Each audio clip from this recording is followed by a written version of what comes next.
और 6 तस्वीरें अब हम आपको दिखा रहे हैं जहां अलग अलग देखिए हिस्सों में 3 टीम बनाकर पूछताछ हो रही है। रिया से सिद्धार्थ पिठानी, सीबीआई के अधिकारी पूछताछ कर रहे हैं। सुशांत का दोस्त सिद्धार्थ पिठानी हो, रजत मेवाती हो, नीरज सिंह हो, दीपेश सावंत हो, इन सब से पूछताछ। सैमुअल मिरांडा, ये सभी अहम किरदार है। 4 तो चश्मदीद है जब बॉडी पहली बार सुशांत सिंह राजपूत की देखी गई थी उसके बाद। आइए आपको सीधे लिए चलते हैं। हमारे तमाम सहयोगी मुंबई के अलग अलग महत्वपूर्ण जगहों पर मौजूद है जहां जहां पर तार इस केस के जुड़ रहे हैं। शम्स ताहिर खान डीआरडीओ ऑफिस से हमारे साथ जुड़ रहे हैं, मुनीश पांडे हमारे साथ जुड़ रहे हैं डीआरडीओ ऑफिस से, एपी सिंह साहब हमारे साथ पूर्व निदेशक सीबीआई के जुड़े हुए हैं, अरविंद ओझा। लेकिन सबसे पहले आपके पास आते हुए, क्योंकि हमने इससे पहले पूछताछ चल रही है, बातचीत कर ली है, ये बताइए कि ड्रग्स वाला मामला कहां तक आगे बढ़ा है? एनसीबी किस तरह से इस मामले को आगे ले जाने की प्लानिंग कर रही है? क्या महत्वपूर्ण होगा? सिर्फ व्हाट्सएप चैट काफी है या रिकवरी या कुछ एविडेंस महत्वपूर्ण होता है? कैसे जुटाएंगे, कैसे तफ्तीश आगे ले जा रही है? जी देखिए, एविडेंस की बात करें अंजना, तो एविडेंस जिसके आधार पर पूछताछ आराम से की जा सकती है, वो एविडेंस ईडी ने नारकोटिक्स कंट्रोल ब्यूरो को दिया हुआ है। नारकोटिक्स कंट्रोल ब्यूरो की 5 सदस्यीय टीम से ईडी से मुलाकात की, इन्फॉर्मर एक्टिव किए गए हैं और फिलहाल नारकोटिक्स कंट्रोल ब्यूरो में मीटिंग चल रही है। एक अहम चीज मैं आपको बताना चाहता हूं, रिया से पूछताछ हो रही है। ईडी ने जो दस्तावेज नारकोटिक्स कंट्रोल ब्यूरो को दिए थे और जो दस्तावेज सीबीआई को दिए हैं, जो ईडी की फैक्ट फाइंडिंग है, उसके दस्तावेज भी आज तक के हाथ लगे हैं। उसमें जो रिया से सवाल होंगे, ड्रग्स के अलावा 2 और अहम सवाल होंगे। ईडी ने अपनी जांच में खुलासा किया था कि रिया चक्रवर्ती सैमुअल मिरांडा के साथ क्लोज कोऑर्डिनेशन में काम कर रही थी और रिया चक्रवर्ती ने सुशांत की डेबिट कार्ड का जो पिन है वो सैमुअल मिरांडा से हासिल किया था। तो सीबीआई रिया से पूछताछ करेगी कि आखिर सैमुअल मिरांडा से आपने सुशांत का जो पिन कोड है, वो डेबिट कार्ड का जो पिन कोड है वो हासिल किया था, तो क्या सुशांत को उसके बारे में जानकारी थी? Point number 1। Point number 2, ED ने अपनी जांच में खुलासा किया है कि रिया और सैमुअल मिरांडा वो सुशांत के फंड का अपने पर्पज के लिए इस्तेमाल कर रहे थे। तो सीबीआई वो सवाल पूछेगी, साथ ही साथ ड्रग्स को लेकर सवाल पूछे जाएंगे। चैट में खुलासा हुआ है कि रिया चक्रवर्ती जया शाह से बातचीत कर रही थी। सीबीडी ऑयल नाम का एक ड्रग्स है वो सुशांत को देने की, तो क्या ये सुशांत को दे रही थी सीबीडी ऑयल? सुशांत को इस बारे में जानकारी थी? हालांकि रिया ने तमाम सवालों के जवाब आज तक तो इनकार किया है, लेकिन ये जो चैट है सीबीडी ऑयल सुशांत को देने का, नारकोटिक्स कंट्रोल ब्यूरो की जांच इसी पर फोकस है। और फिलहाल इस वक्त मैं नारकोटिक्स कंट्रोल ब्यूरो में ही मौजूद हूँ अंजना, और यहाँ मीटिंग का दौर है। अब से कुछ देर बाद नारकोटिक्स कंट्रोल ब्यूरो से कुछ एक बड़ी खबर आ सकती है और जैसे ही बड़ी खबर आएगी अंजना, हम आपको जरूर फौरन इशारा कीजिएगा अरविंद। जैसे ही कोई खबर आती है, कुछ भी पता चलता है, फौरन आपका रुख करेंगे। एक बार फिर से मुनीश पांडे के पास चलते हैं। मुनीश, पूछताछ ऐसा तो हम सुबह से ही बता रहे हैं कि बहुत लंबी चल सकती है। ईडी में भी हमने देखा था लगभग 8-9 घंटे की पूछताछ चली थी। मुनीश जी देखिए अंजना, कल शौविक चक्रवर्ती से लगभग 14 घंटे की पूछताछ हुई थी। आधी रात के बाद वो यहाँ से बाहर निकले और उसके बाद सीबीआई ने उन्हें फिर आने को कह दिया था, जिसके बाद में वो अपनी बहन रिया चक्रवर्ती के साथ आए। लेकिन आज की जो पूछताछ होने वाली है, ये पूरे इन्वेस्टिगेशन में सबसे अहम दिन है। और अगर अंजना आप सीबीआई की जांच को देखेंगे तो बड़ी यूनिक स्टाइल होती है। सबसे पहले उन्होंने रिया चक्रवर्ती से पूछताछ नहीं की, सबसे पहले उन्होंने उन लोगों से पूछताछ की जो उस मामले में घर के अंदर मौजूद थे, मौत के दिन सुशांत के घर पर मौजूद थे। और इसीलिए शुरुआत के 6 दिनों तक सीबीआई ने सिर्फ उन 4 चश्मदीदों के बयान दर्ज किए, उन विरोधाभास को दूर करने का कोशिश किया, जिसमें कि ये पता चल पाया कि आखिरकार 8 से 13 के बीच में क्या हुआ और सबसे जो अहम है वो 14 तारीख को क्या हुआ। क्योंकि सीबीआई को पता है अगर ये हत्या का मामला है तो इन चारों को पता है, अगर कोई कॉन्स्पिरेसी है तो ये चारों इसके पार्ट हैं, और अगर ये मामला आत्महत्या का है तब भी इनको पता होगा कि आखिरकार क्या वजह हो सकती है। इसके लिए वो सबसे पहले इनसे पूछताछ करना चाहते हैं। पूछताछ करने के बाद में ज़मीन तैयार की गई,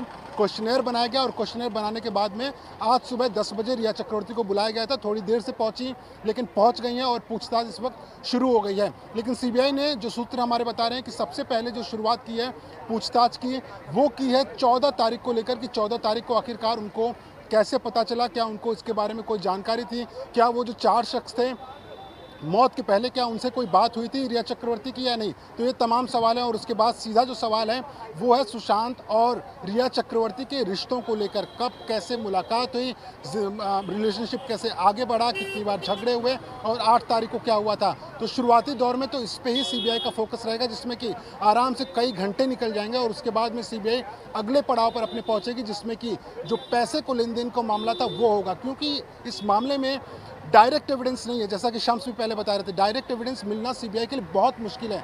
2 महीने बाद सीबीआई जांच के लिए आई है। मुंबई पुलिस से जो सबूत मिले सिर्फ वो है उनके पास में, फोरेंसिक की रिपोर्ट है और खुद की उनकी जो स्टेटमेंट रिकॉर्ड की गई है वही उनके लिए इस मामले में सबूत है। इसके लिए सर्कमस्टेंशियल एविडेंस को आधार बनाकर सीबीआई अपनी जांच आगे कर रही है। जो आरोप लगे हैं रिया चक्रवर्ती के ऊपर, उनको लेकर सीधे एसपी जो हैं सीबीआई की नुपुर प्रसाद, वो रिया चक्रवर्ती से पूछताछ कर रही हैं। और एक लंबा दिन आज रिया चक्रवर्ती के लिए होने वाला है। और कहीं अगर उन्होंने इसमें कहीं पर भी सीबीआई के पास सबूत है, सही जवाब अगर वो नहीं दे पाती हैं तो उनकी मुश्किलें बढ़ सकती हैं। अंजना, बिल्कुल। शम्स, एक बार विसरा पर जरा बात कर लेते हैं, क्योंकि आपने उस पर विस्तृत रिपोर्ट पहले भी दायर की थी।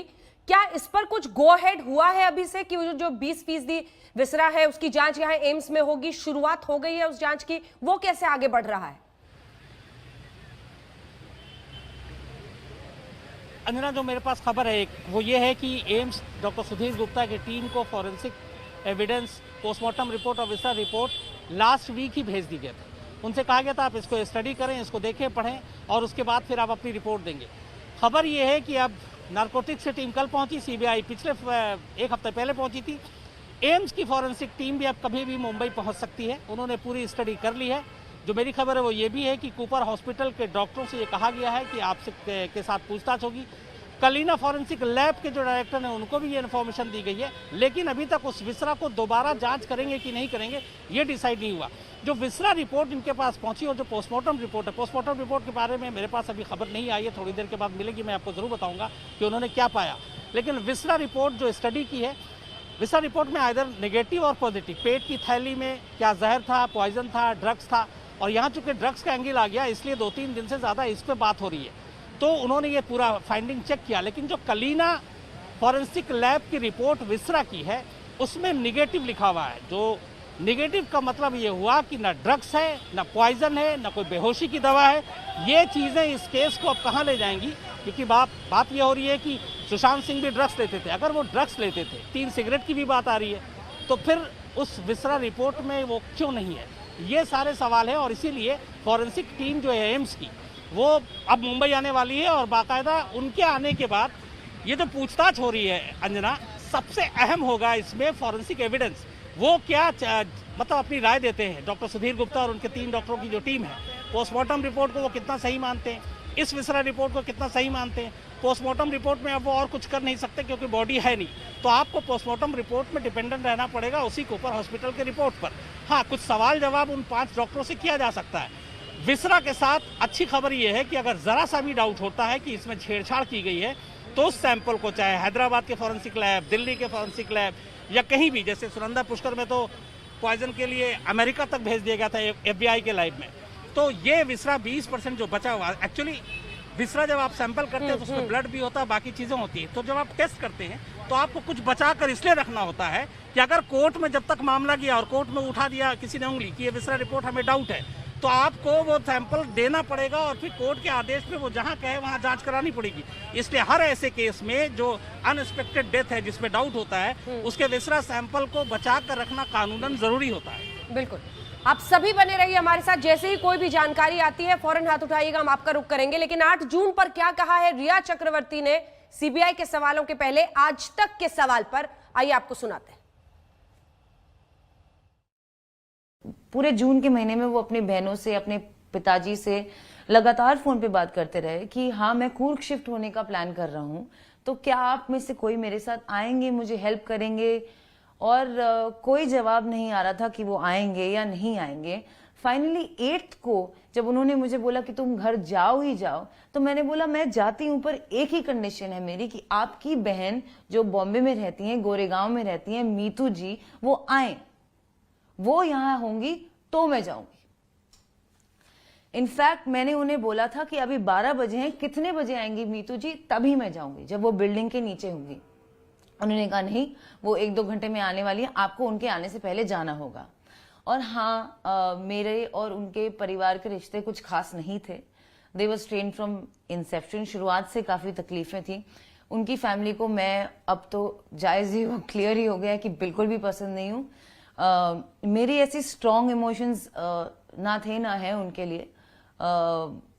और जब कोई इंसान मेंटल हेल्थ, डिप्रेशन या किसी भी हेल्थ प्रॉब्लम से गुजर रहा होता है तो फैमिली का वहां होना बहुत जरूरी होता है। इस बात को मैं समझती हूँ, जानती हूँ, मानती हूँ। इसीलिए मैं चाहती थी कि उनकी बहन आए और तो ही मैं जाऊं। तो जिस दिन मैं निकली, आई इंश्योर्ड कि मीतू, सुशांत सिस्टर वहां पे हूं, और वो थी। कोई ऐसी हार्ड ड्राइव है सुशांत के घर में जिनको आपने डिलीट किया? This is a complete baseless allegation.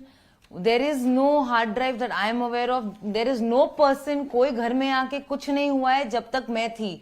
मेरे जाने के बाद अगर उनकी सिस्टर 8 से 13 जो वहां थी, उन्हें ये सारी बातें पता होंगी। अगर ऐसा कुछ हुआ है, मेरे प्रेजेंस में ऐसा कभी कुछ नहीं हुआ। तो you would confront Siddharth Pithani on this? Absolutely. In case we speak about hard drugs, I haven't done too much. Tried MDMA once. ये मैसेज व्हाट्सएप का सब चैनल्स पर चल रहा है। ये 2017 में है। आपने कभी MDMA लिया है? जी नहीं। I have never taken any drugs. तो ये tried MDMA once? Never. And I'm willing to do a drug test. So you deny this conversation? I deny. With Gaurav Arya? Yes. You don't know him? No, I do know him, but I deny the contents of this conversation, and I will like to reserve the rest of this for the investigation. In 2019, एक जया करके है आपकी दोस्त, उसके साथ भी एक conversation होती है जहां कहा जाता है कि कहीं ना कहीं आप चाय में CBD डाल दीजिए, जो एक तरह से कैनबिस से जुड़ी हुई है, ड्रग से जुड़ी हुई है, लेकिन प्रिस्क्रिप्शन भी है। मैं पूछना चाहता हूं, आप सुशांत को CBD क्यों देना चाहती थी? यह कहा जाता है चाय के प्याले में आप CBD डालिए। मैं नहीं देना चाहती थी। उन्होंने जया से एक ऑल्टरनेटिव थेरेपी मांगी थी और उनकी आपस में कोई बात हुई थी जिसकी सिर्फ कोऑर्डिनेशन मेरे फोन पे है। ना मैंने उनके चाय में कुछ डाला, उन्होंने खुद किया होगा जो किया होगा। लेकिन again sir, I don't want this to interfere in my investigation, so I don't want to continue this. नमस्कार, मैं हूं अंजना ओम कश्यप। हमें उम्मीद है ये वीडियो आपको पसंद आया होगा। लेटेस्ट खबरों के लिए यूं ही देखते रहिए आज तक, और इस वीडियो के पसंद आने पर लाइक, शेयर एंड सब्सक्राइब करना ना भूलें।